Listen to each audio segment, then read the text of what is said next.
Good day, I'm David Esteban, and with me is Dr. Elias Sampa. We're both with the Australian International School, and we're here to give a summary of some work, of a framework that we used when we were working with the RCAM ES with their project, The Tipping Point on Reverse. This recording is for the purposes of Rex Publishing.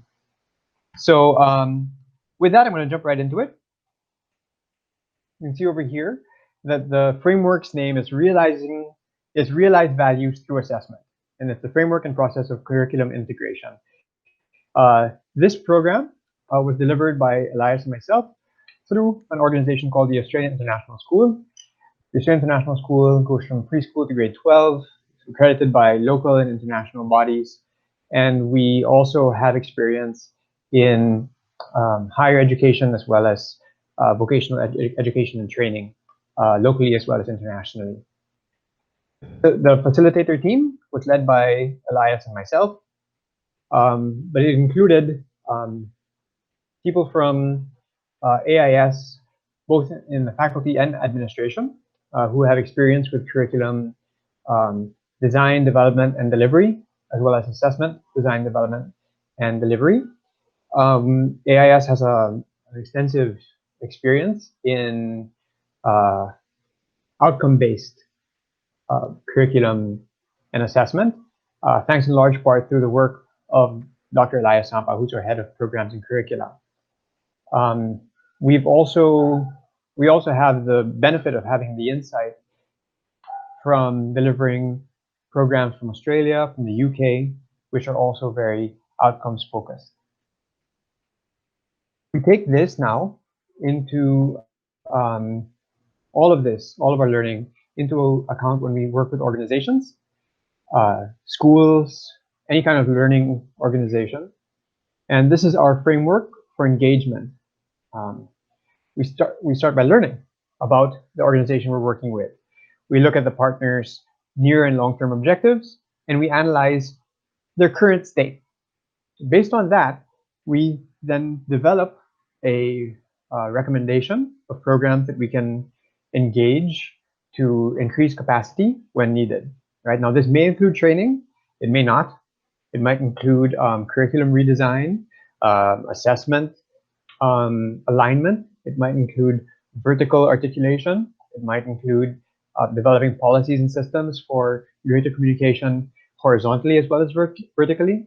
So whatever that is, we take those into account and we bring that into the achieving stage, which is then going forward. How do we ensure that these things are being followed and not just learned, but applied, right? So that at the end of the day, the benefits are really felt by the learners, by the students, right? And so this includes moderation and periodic review, refinement of strategies based on how they're actually implemented and the effects that the implementations are having. So all of this is taken into account. With that, the framework that we employ is Realized Values through the assessment framework. And I'm going to pass this over to Elias. Thank you very much, David. Yeah, so when we are looking at the framework, how it works, basically most of the school programs, people immediately think about subjects to teach, topics to include, and all that. And when we are talking about integrating anything else, actually, often what is done is to, put something in addition. So as a result, the schools become too busy with activities. But actually, these activities are very much fragmented. It's a standalone stuff. So you have a spiritual activity, you have a sporting activity. But these things they're just scattered experiences. What our framework provide, when we talk about integration, we mean that the thought process has to be completely aligned. And so the starting point is an articulation of the values. So what kind of values to subscribe to? How does that inform your vision? How does that come to a mission? And then student attributes, outcomes, and assessment. So this essentially means that whatever it is that you are doing in school, whether you are talking about recognize the value of the environment, Mother Nature, This has to be reflected in all aspects of the school life. So you are talking about how the canteen is designed or operated. You are talking about the culture of conversation that goes along every day, not just in topics or subjects, but it's something that evolve around everything you do as a school. So on the academic side of it, we want to see that whatever is articulated as student attributes and outcomes, they are grounded on the mission. And as we do so, we want to be sure that whatever is reflected there has to be assessed. Because without assessing, you will not know whether what you are doing is working or not. And basically, by assessment, we mean doing the monitoring and evaluation. If you talk about project management in a typical sense of the word, with monitoring, you are able to see that certain things are taking place, which is what we sometimes call formative assessment. And when you talk about summative assessment, it's more the evaluation side of it. So looking back and finding out whether everything has taken place the way that you envisioned them to be. So the trick to that is that we try to ensure that our assessment isn't about multiple choice, it's not about memorization, but we have to design assessments that actually mirror the development and realization of what we claim as our values, what we claim as our vision, what we claim as our mission, what we claim as our student attributes, what we claim as our outcomes. And so this is what we call the criterion-based assessment. And that is the kind of framework that we share with our partners. That's what we have been working on for so many years in the Australian International School. And it gives us much confidence, even as we now live under the COVID conditions and students have to study at home in a remote context. We are not scared of that, and we don't feel like something isn't right. We try to adapt quite quickly. And this is why we have so much confidence in this framework.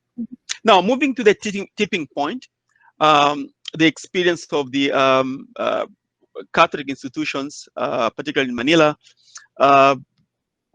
whom we partnered with, and to try to understand how we can deal with elements of climate change and the transformation of the earth. So here we are starting again with the values, to refer to the Catholic values informed by the